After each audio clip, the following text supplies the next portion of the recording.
So how many people have ever had clouds in your life? Ever had something that you would constitute as a cloud? And how many of you chose to look at that from every possible angle about what it could mean? Or did you just go narrow and go, this is what the cloud means, good, bad, or otherwise? We have a tendency to do that. I'm going to invite you to suspend any preconceived notions about clouds today. Any preconceived notions about the people that might be clouds in your life. Wasn't the rain beautiful this morning? Oh my gosh, I loved it. You know, we are perpetually praying for mediocre weather here at Unity North. Because usually when it rains, people don't come, and then when it's really gorgeous outside, people go to the park. So we pray for mediocre weather so you all can be in here, and we can experience the beautiful weather on the inside. Yes? Is there beautiful weather in here? I'll try to contain your excitement. Yes.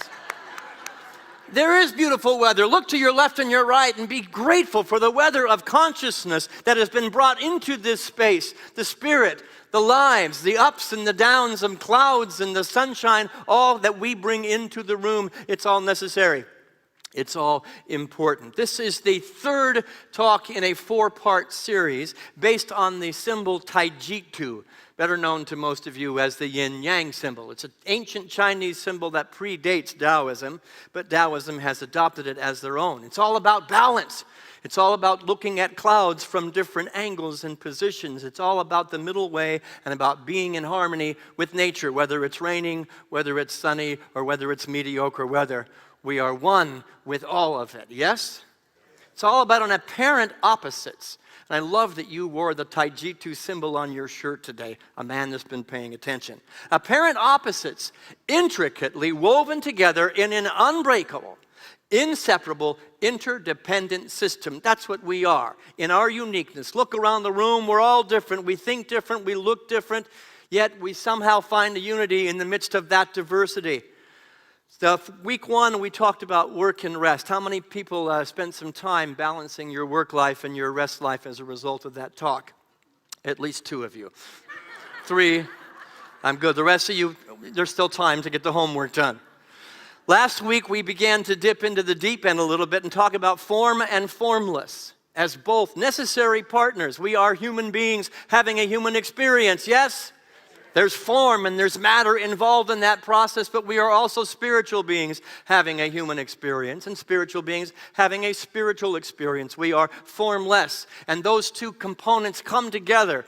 It's the meeting of the cross, it's the meeting of what we do here together when we unite in spirit, but the human experience is still there. Is it possible to be in the world, not of it, as the master teacher said? I hope so. I hope so. Otherwise, life becomes suffering, and the earth journey becomes suffering. Today, we're going to explore that deep end a little bit more as we recognize the partnership between nothing and everything. You know, I sometimes give these titles, and I go, what have I done?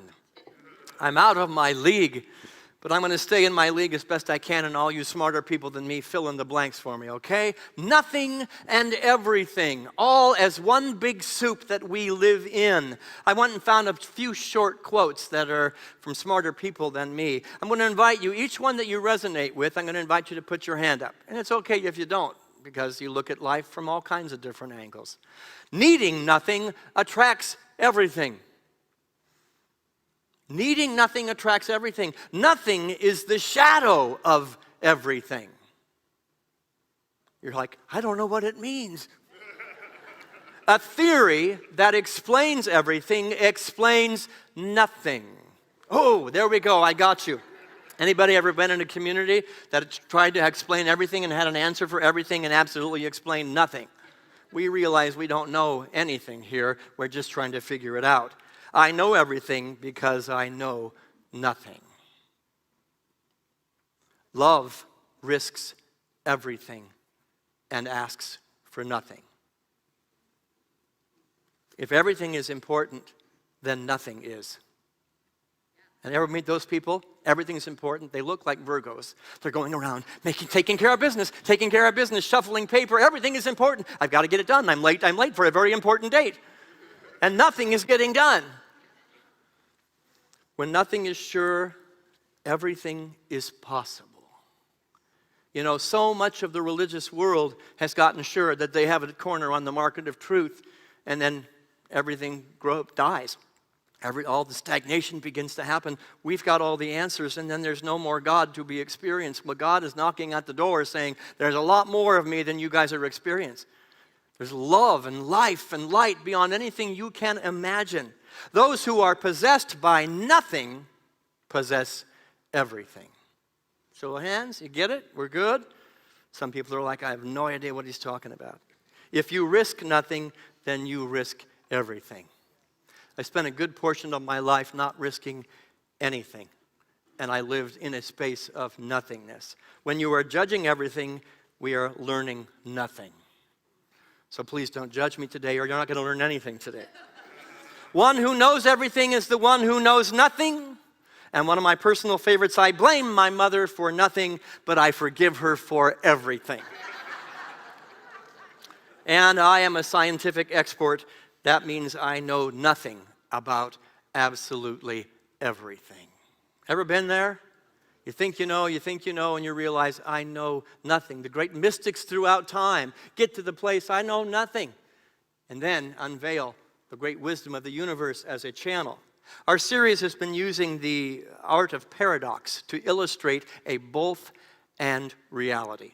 We at Unity are a both and reality, and most of the world is going around doing either or, either this or that.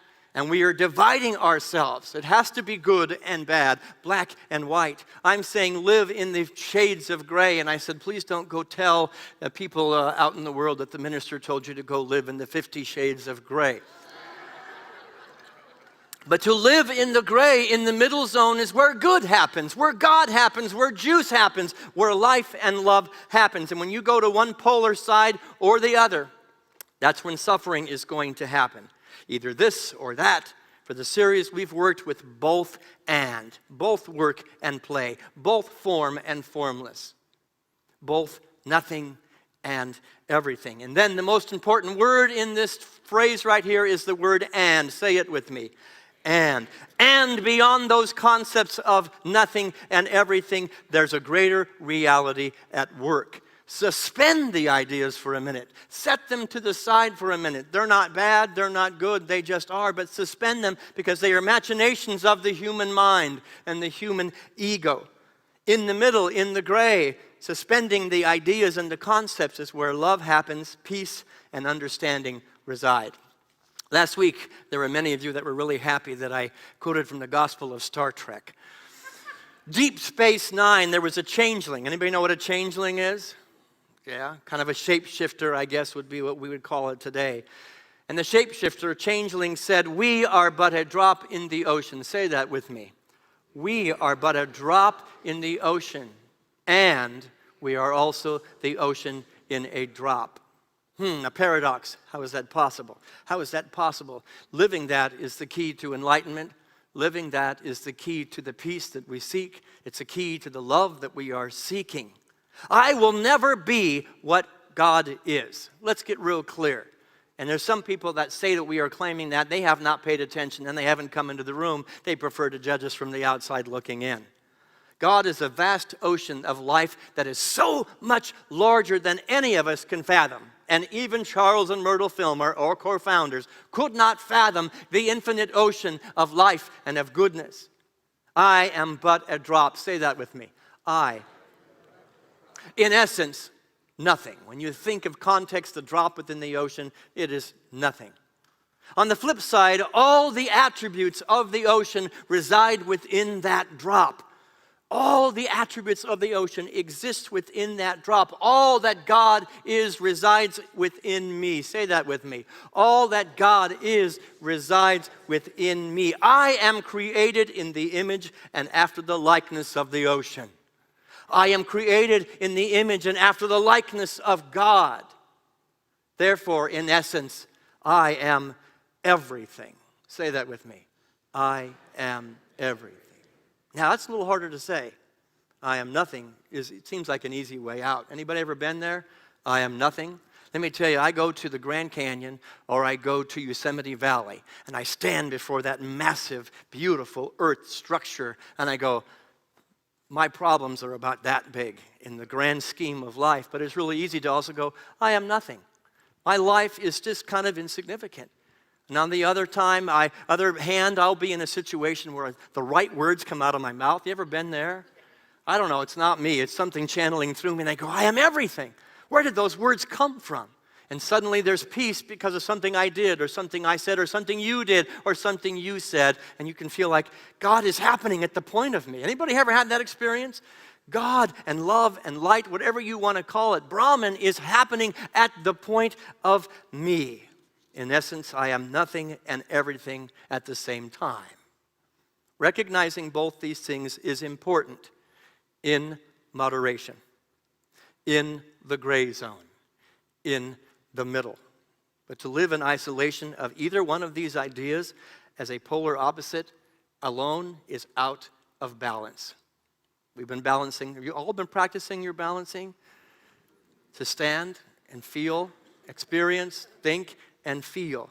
Either concept as the only mindset is an ego-driven reality that creates an insufferable personality of victim or egotist. Anybody know any of those people in your life? An insufferable manifestation of the human ego that is believed in separation, I am nothing or I am everything, is going to put you off balance and into a place of victim or egotism. Ours is to find the middle way, where life flows, where life prospers. A quote for you. Let's read it together. Sri Nisargadatta Maharaj once said this together. Wisdom tells me I am nothing. Love tells me I am everything. Between the two, my life flows. He's speaking about a balanced both and universe where life flows in harmony. And if you get rid of the extremes, let's get rid of the concepts of nothing and everything. What are you left with? I am nothing. I am everything. Get rid of the man-made constructs. What are the words that are left? I am. Place your hand upon your heart and say that with me. I am. I am that I am, that I am, that I am, said Popeye. The veritable name of God. The veritable name of God doing business as you. That I am the same presence and the same spirit, whether I feel like nothing or I feel like everything. Whether life is happening the way I think it should be happening or life is not happening the way I think it should be, I am. Say that with me again. A state of being, of balance, of equanimity and harmony that is called samadhi. Samadhi. I, the Father, and I are one. Jesus found that place. He was a human being. He was off his game when he was in the personality, when he was being human man. And what did he do is let me find the I am of the Christ presence. The Spirit, the I am. He felt like nothing, and he felt like everything, just like we do. And then what did he do as our great example? He went to the place of I am. And that is our job. So by a show of hands, how many of you have ever had an experience where something happened and you felt completely, deliriously, passionately alive, and you knew that the vibrant energy of life was happening at the point of you, and that God was happening right where you were? Anybody have those experiences?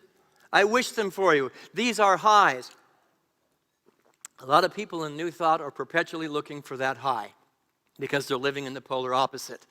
I need validation outside of myself. I need things to line up to show me that I am holy, perfect, spirit, light, love, whatever you want to call it.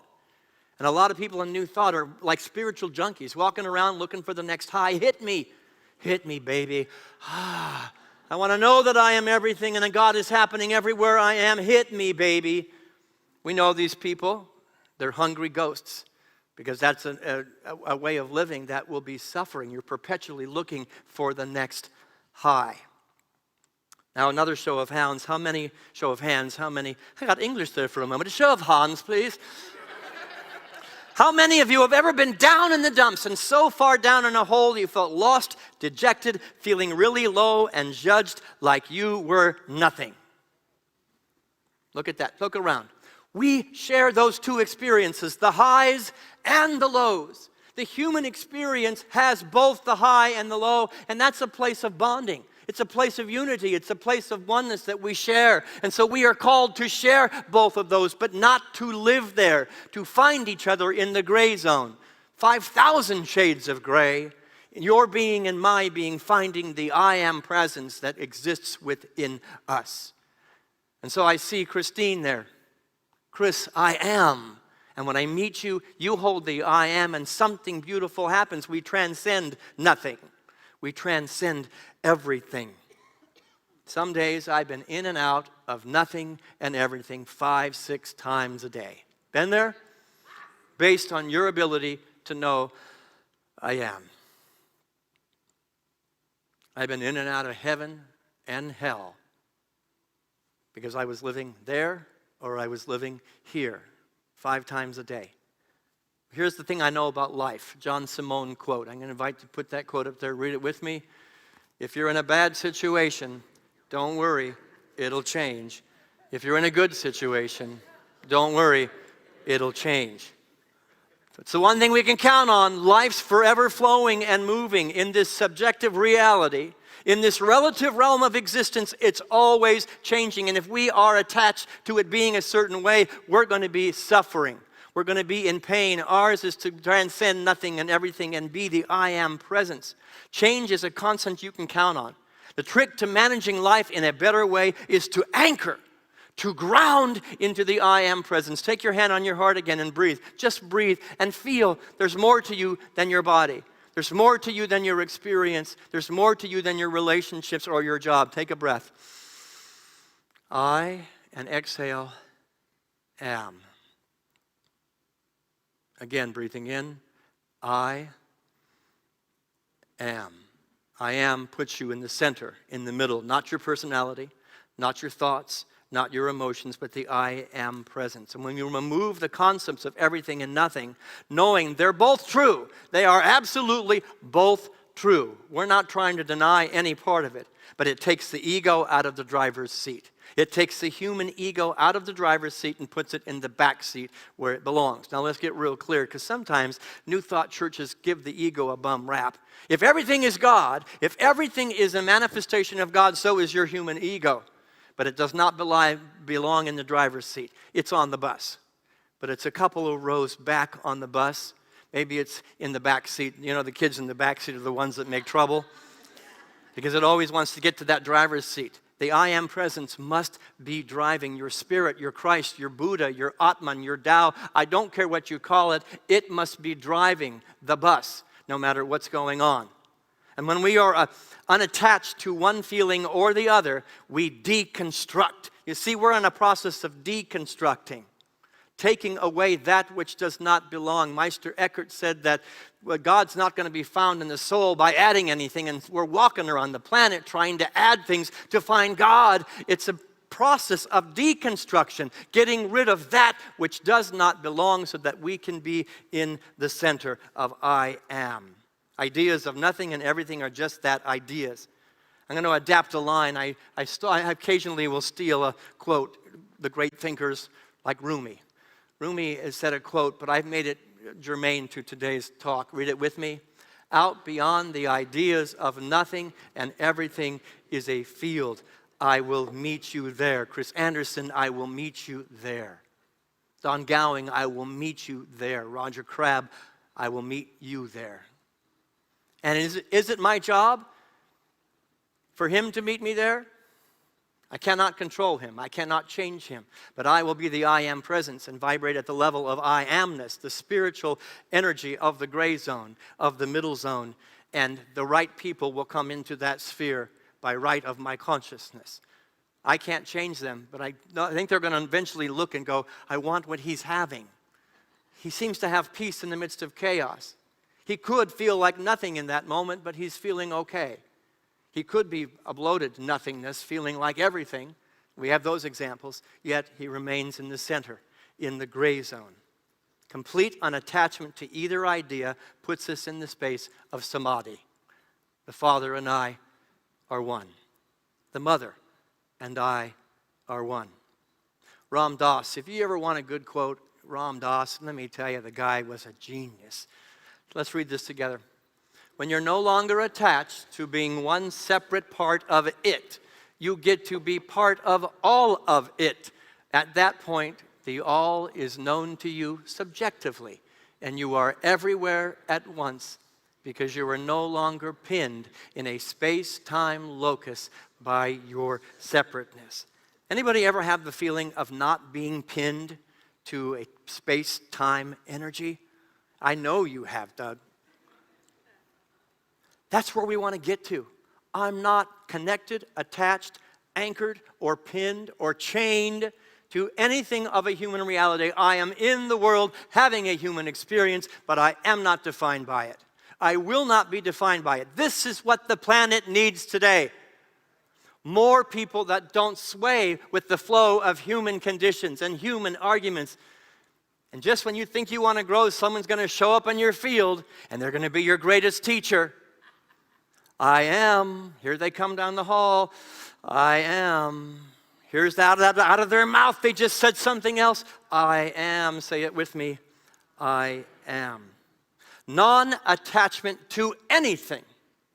That's a nothing consciousness.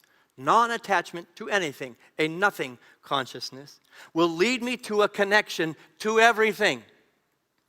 The beautiful trees, the guy coming down the hall, the good condition, the bad condition, the positive statement that fills my ego, or the negative statement that fills my ego. See, both polar opposites are manifestations of ego.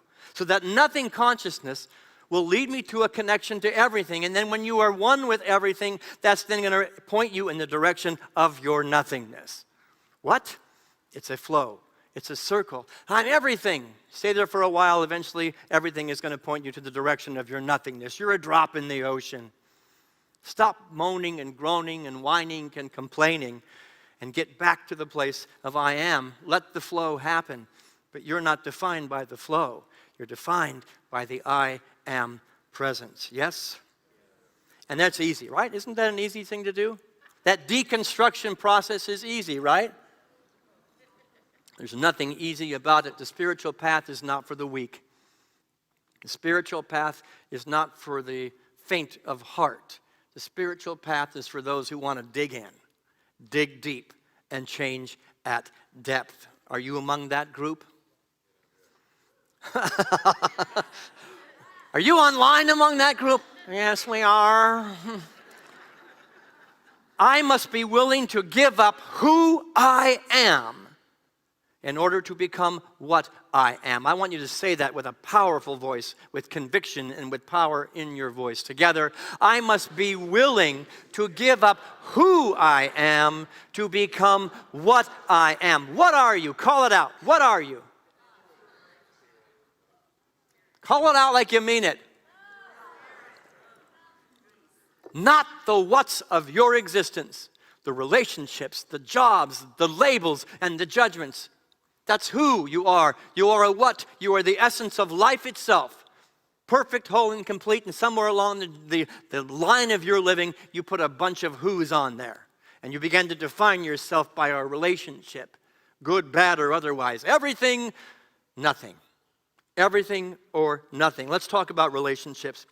Everybody in this room, without exception, has at least one somebody in your life that thinks you hang the moon, that you are the cat's meow, and that the world revolves around you. Anybody know who that is? Go ahead and find your dog. You know, I want to be the kind of man my dog thinks I am. But the reality is there's another human being on the planet that thinks you are the latest, greatest, most wonderful thing on the planet, and they love you. And that's a really good thing until you get attached to that. I feel good because I can go, one thing I know for a fact, as a minister, I get this and the other side of this coin. Aileen Deaton thinks I hang the moon. She does. You know, if I'm ever feeling down in the dumps and I want to get my ego massaged, tell me about myself, Aileen. Because she's kind and she's loving and she sees the truth. And the reality is, if I attach to the way Aileen sees me, I become a hungry ghost. I become somebody who needs that in order to feed myself and to feed my soul. That is a place of suffering, because there aren't enough Aileen Deatons on the planet to make me feel good about myself until I know I am. I am. Yes, it's nice to get the compliments, and she gives them freely, and it's nice to get them, but I cannot attach to that feeling, because I will use it as a high. Because it's made in the image and after the likeness of not God or I am, but of ego. Feed me. Is that Aileen's job to manage that? It is not. It never has been. Keep being kind, beautiful, amazing you. And I will keep being the I am presence to receive the good, but don't let it define me. That's a high that will squash the I am presence, and I will become insufferable, and my suffering will be inevitable. Because guess what? On the other side of the coin, to somebody else, I am nothing. You are nothing. People that idolize you and love you, and that people that don't give a hoot about you. They don't get you, they don't understand you, and would just as soon not interact with you or spend time in your presence. To them, you are nothing. I've got those people in my life too. If you ever want to do a master class in learning about life on earth, I invite you to go get a minister's degree, stand on a platform, and speak every week, because the Aileens will show up and the people that think I need to be elsewhere. And I realized I was living in a need for one and a need to heal the other. And you can't do that. I suffered. My first 5 years in this job, I suffered. You could have 500 people in the room, and one person would get up and walk out and say something about me in the world, and I would spend the rest of the week thinking about that one person. You know, I did a song one time, what I thought was a beautiful song. There were 800 people in the room. I sang, and somebody got up and looking just miserably unhappy about what was going on and went out the back door. For a month and a half, I worried about that person. I stewed and I lived in hell because they thought I was nothing. I went to them finally and I said, what in the world? I have to know. Why did you get up and walk out of the middle of the performance? You know, the night before I had this horrible Mexican food. And I had to get to the bathroom. My spiritual path, and I believe it's all of our spiritual paths, is to get to the point where you are free of the good or bad opinion of anybody. I am good, bad, and the ugly. I am, and I invite you to be that as well. To be the magnificent way that God chose to do business as you, and quit stewing about the polar opposites of nothing and everything. That is where heaven will be found. That is where enlightenment will be found, where peace will be found. Stop obsessing about any of these people. The remedy to both these conditions is to free ourselves of the good and bad opinion of anyone, and to bring the I am presence back to the forefront. I'm going to invite the band to come up. Not your personality, not your hurts, not the way you've been victimized, not the desperation or the egoic need to be liked by everybody. Nobody in this room or ever walking the face of the planet has been liked by everybody. Get over it. I'm speaking to myself now. To some people, you are a saint, everything. And to some people, you are the most awful sinner on the planet. To God, you are neither. To God and the I am presence, you are neither. You just is. Say it. I know all the grammarians are going, oh my God, he made me say it. Say it with me. I just is. That's a version of I am. I just is. I'm going to be me. I gotta be me. I've gotta be me. What else can you be but who you are? Stop pretending on either side of that equation and start being the Christ. Ram Dass said in one more quote. Let's put it up there together. There is a call for a stripping away of attachments, emotions, and almost caring what anyone thinks about you. Does that mean you give up caring?